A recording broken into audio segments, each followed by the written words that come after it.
Hello, everybody. Welcome back. Just passing through podcast episode 145.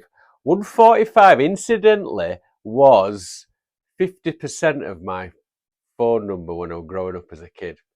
Now, that is only interesting to one person, and that one person is me. And seeing as I'm in charge of this podcast, I thought I would share that with you. Right, on to more interesting things.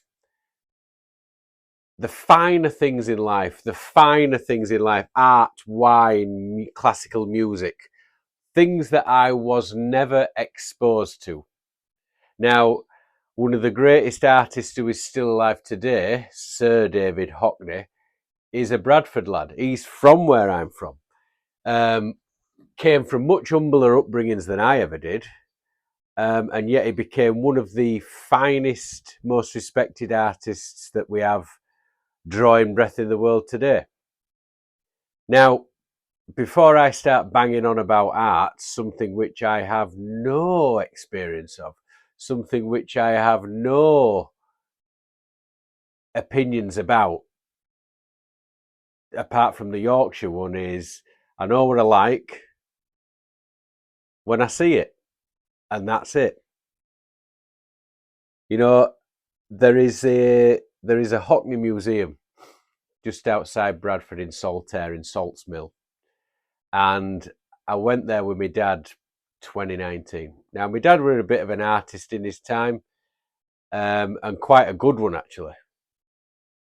And we walked in there, and he said what most northern men of his age would say as soon as he saw a Hockney piece. And it was, oh, I could do better than that.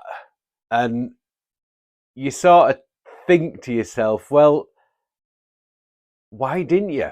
Why didn't you pick up a paintbrush and make that your life's work instead of being a telephone engineer living in the suburbs of Bradford? I could have grown up with swimming pools and palm trees in LA, but yet we chose to stay in a grey northern city. Now, before I start going on about a certain painting I saw this week, I want to go all the way back to late February of this year. Now, in late February, in the Cotswolds, which is a very, very picturesque part of the UK, for them of you that don't know it, just Google it. It is gorgeous, beautiful. Obviously, somebody like me is never going to be able to afford to live there. No black people live there. People of different races live there. It's very white, shall we say. Very, very white. There was a story that I read a few years back now, the best tea shop in the UK, and it's in the Cotswolds. And it is run by a Japanese couple. So obviously, the people of the Cotswolds have let one through. One of them have slipped. One of these undesirables has slipped through the net. But I think the only reason they've slipped through the net is because they were allowed to come in because they were doing something that the British do well, which is tea and cake. Now, one of these residents of the Cotswolds were the parents of Thomas Kingston. Now, who the fuck is Thomas Kingston? You might ask. Now, Thomas Kingston, getting it wrong already. Thomas Kingston was the husband of Lady Gabriella. Lady Gabriella, who the fuck is that? You might be asking. Now, Lady Gabriella is the second cousin of Prince Charles, and she were married to this fella. Now, the Kingstons, Thomas's mum and dad, lived in Cotswolds. Obviously, it's all jobs for the boys. So the dad had made his money in the city. He were pally with Prince Charles. So that's how they got the feet under the table there. Which is how most of these fucking inbred, blue blood, fucking large Adam's apple carrying fucks do. Very upper class. So Thomas Kingston went round for a bit of nosebag with his mum and dad. So after lunch, dinner, as we say up north, the mum and dad take dog out for a walk, and then Thomas puts a gun in his mouth, blows the back of his head off. Or did he? Or did he? Right. Now, what I want to explore today is the fact that Thomas Kingston, there are rumours swirling around the UK that he's been sticking his dick where he shouldn't have been sticking it. And when you look at what's happened since, or what happened on the lead up to this, there's something there, I think. And even if they ain't, come on a journey with me. Come on a journey with me. Right. Now, Thomas Kingston.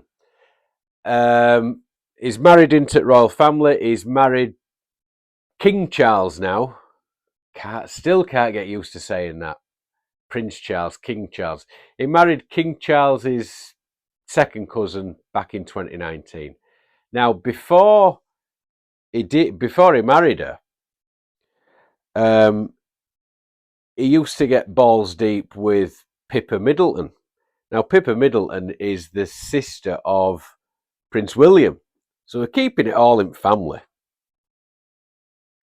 Now, the only thing I know about this Pippa Middleton was 10 years ago when Prince William got married, I were in Japan because my daughter was being born. My daughter was born around the same time as royal wedding. And the news that were filtering through about William's sister-in-law were Pippa Middleton's ass. That's what was hitting the headlines. The fact that she had a fat ass. British media for you. And her ass were kind of taking all the media spotlight away from the royal wedding, which, good on you, British media, because it was the best thing about it, to be honest. I remember her walking up the steps of wherever they got married, and yeah, the cameras were on her ass. And yeah, we'll give it a solid 10. Anyway, Thomas Kingston were balls deep in her before the wedding. Now, obviously, ex-financier, he's made his money again, jobs for the boys. Made his money in the city, made a bit of a fortune for himself. Now, I've been looking back into this, and he were also a hostage negotiator in Iraq. So any of the British military were kidnapped by the opposing forces, he would go in there and negotiate to get these hostages released. Now, I don't know about you, but it seemed to me that during the Afghanistan-Iraq war, whenever any military people were taken, any aid workers were taken, any people that were there, the civilian workers were taken, we didn't seem to get many back. We did not seem to get many back. They were it all seemed to end up, they were in these orange tunics, and a blunt knife was handed to a fellow with a big beard. Allahu Akbar was chanted several times, and not with the swiftest of means, a head was detached from the shoulders. I watched a few of these beheadings, and yeah, they were a bit tough to get through. But yeah, they whatever Thomas did in his hostage negotiations, we seem to get wind of more beheadings than more of these hostages that were released. And going back to these blue bloods getting jobs that they shouldn't really get, working in the city, hostage negotiation, I have first-hand knowledge of working with these dumb fucks. Now, when I was in the military, one of the most stupidest decisions I ever made in my life, I ended up in a cavalry regiment. Now, when you join a cavalry regiment, it's not like joining an infantry regiment. The officers come from the upper class. So what you've got is, in my regiment, the 4th, 7th Royal Dragoon Guards, they sort of get their pool of soldiers from West Yorkshire. And it's a tank regiment. Back in the day, we would be up on the horses running to battle with swords and red tunics and stupid fucking hats that were not made for a particular battle in the middle of Africa. But there would be in his stupid fucking red tunics and metal hats running to battle, slaying down these Africans who were coming to attack us with fucking watermelons and some sharpened bamboo, shall we say. We come from that stock. So what happened later on, they obviously didn't have enough money. These people like me back in the day didn't have enough money to pay for the uniforms and the horses, the upkeep of the horses. So they took in people from the lower ranks of life. And that's what happened later on. You know, there were people from council estates taking orders from people who had been brought up in houses that had well over 50 rooms. So every officer I ever dealt with had an upper class accent. Now, I ended up in Germany, in West Germany as it were at that time. And I always remember I'd only been in country for about 2 weeks. And they had a sports day. And everybody had to join in this sports day. And there were a starting pistol. And I'll never forget this because it were a big turning point in my military career. There was a starting pistol and it were used for starting a race. This officer that were in charge of me, I'll never forget his name because it was the first time I'd ever heard a double-barreled name. And his name was Major McCain Bremner. So he wasn't a young officer, sort of a middle-rank officer because he was a major. He sat down. I remember watching him. For some reason, I had my eye on him. He sat down, he picked up the starting pistol, he pulled the trigger, it didn't work. He pulled it again, it didn't work. He looked down the barrel of the starting pistol, and this dumb fuck shot himself in the fucking face. He shot himself in the fucking face with a starting pistol. Now, on the Fast Show, I think there were a character called Dim, Rich but Dim. I say to this day, there were the origin story of this character. Who looks down the barrel of a gun and then pulls the trigger? This dumb fuck. And he was the fella that were in charge of us. As soon as I saw an officer of British Army who was supposed to be telling me how to go on, shoot himself in the face with a starting pistol, I thought, right, I'm not going to really take orders from anybody, to be honest. And for the next 3 years, I didn't, and I got into a lot of trouble about it. So this is what I'm talking about. You get born into the manner born, shall we say. You get these jobs that you're not qualified for. Obviously, he got the job in Iraq, negotiating, getting hostages away. It seemed to come out well for him. This McCain Bremner in Germany shot himself in the fucking face. How he became an officer in the British Army, I'll never fucking know. I'll never know. So that just lays the groundwork for it. Now, back to old Thomas Kingston. The rumours are flying around, or there were early on this year, that he'd been sticking it up Kate, the future queen. He'd been having an affair with her. Not satisfied with banging the future queen's sister, he wanted to get balls deep with our future queen. So he turns up dead at the end of February. Kate has not been seen in months. She's had abdominal surgery. Apparently she's got cancer. She releases a picture with her kids and it's been doctored with AI. Where is she? Where is she? Now, old Prince Charles has got form with this.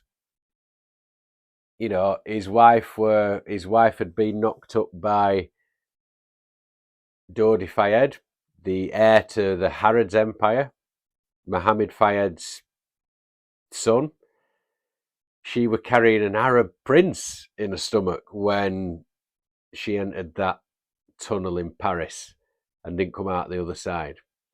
Now, if Kate, who is now wearing the engagement ring of Lady Diana, if she's been doing what her mother-in-law's been doing, you know, abdominal surgeries, has she been?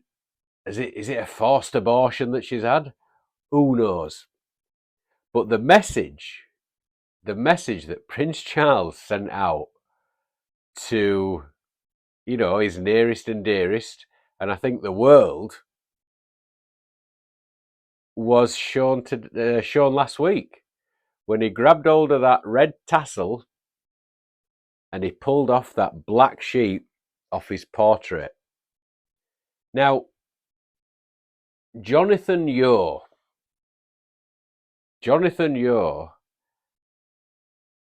after Prince Charles had unveiled it, and then Prince Charles says, "Oh, it's very red, isn't it? It's very red," as if Prince Charles did not have a clue what that were going to look like before he pulled the sheet off. He knew exactly what that portrait were going to look like. He knew exactly what colour it were going to look like, and he knew exactly what the portrait was going to be. And to say that he didn't, you're fooling yourself. Now, for those of you who haven't seen it, if you're watching on YouTube, I will put up a portrait of it now, and I'll put it right there. For those of you listening online, just go have a look at it. It is fucking frightening. And it seems to be a bit of a message. I don't know if it's a message to Kate. I don't know if it's a message to his family. But it seems to me that when we've come out of 50 odd years of Queen Elizabeth, and she had the reputation of being very strong, and then you've got this son of hers who seems to be a bumbling fucking fool, I think the message is the die is being cast in this portrait. Now, from what I've seen of it, when you look at it from afar, you've got his face. You can see his face, and his hands seem to be visible from this portrait. Now, it seems to be that he's floated to the top of a bath of blood, and is coming out smiling, as if to say, "Listen to me, you fuckers. Look what I've got away with. The death of my wife. All that shit that my country's got up to in these last few wars that they've been in. The shit that my ancestors got up to in Africa. You know, and it seems to me he's got the artist, Jonathan Yeo, to just paint his portrait in the blood of all these fucking incidents that our country has got into over centuries. And he's got a little butterfly on his shoulder. I have no idea what that's there for. Because the portrait is frightening. It's frightening. Now, when you see Jonathan Yeo's my age. He's 53 years old. Now, at 53, you would expect that nothing would faze you. Now, when he's explaining this fucking portrait, there's a lot of ums and ahs, and he seems to be shitting himself. And he seems to be improving the reason why he painted it in red. Now, he comes up with this, "Oh yeah, I painted it in red because it goes with his red tunic of the Welsh Guards," which, as the Prince of Wales, you take over as Colonel-in-Chief when you become the King-in-Waiting for the throne, which Charles got in 1975. He became the Prince of Wales, although it seems to me that his favourite country in the UK is Scotland. So Jonathan Yeo is coming up with this very, very weak excuse about the old portrait being in red because of the tunic of the Welsh Guards. That seems utter bullshit. Utter bullshit. But the artist seems to be visibly grabbing for excuses of why he painted it in red. The entire thing is fucking red, apart from his face and his hands, which is as if he's saying to the world, just look at me in the face, look what my hands can do, and look what surrounds me. I am emerging from a bath of blood and fucking guts and all this business that's gone on in my family over the years. You can fucking paint me in that. You can paint me in the fucking misery and the blood of what I can cause. Old Charlie has fucking put down his marker. And he's saying, bumbling idiot, you say? See what I can do. Just you fucking push my buttons and I will take you out. Now, hopefully, with the reach I have with this podcast, old Charlie doesn't see that and the Secret Service don't turn up or run me down on one of my cycles. I've fucking said it now. I've jinxed myself, haven't I? I've jinxed myself. I have fucking jinxed myself there. So with my however 100 downloads I get of this podcast, or not even into double figures on fucking YouTube, I hope the right people don't see it. Let's leave it there. But Charlie, don't make us believe that you didn't see that portrait before you saw it. Don't try and pull the wool over his eyes like that. You saw it, you okayed it, you let it out to the world. And good on you, my friend. Good on you. You've laid down that marker that you are strong and you are not a man to be fucked with. I'm trying to kiss his ass a bit here so I'm not run down on one of my cycles. So that's that and that's that. If you're going to have a portrait painted of yourself, you've got to be one of these blue bloods. Don't be sticking your dick in the future queen. There's not many that do. And that's it and that's that. Hopefully I'm going to be here for the next episode. But we'll see. Fingers crossed. Thank you very much for sticking with us. And I'll see you when I see you. Adios, my friends. Bye-bye.